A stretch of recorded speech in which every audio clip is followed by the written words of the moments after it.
I'm going to be in front of him, and he's going to ask me. This is how you make your Ramadan the best. Change your relationship with Allah. When you are fasting and you're hungry and you are thirsty and you're tired, because one thing keeps you going. You are fasting for Allah. When I keep going through this difficulty and I keep saying to myself, and I look at him and I say, you know how tired I am. How difficult is this? I want to do it for you.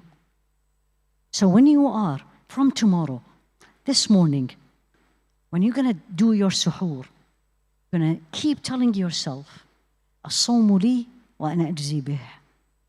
I am fasting for you.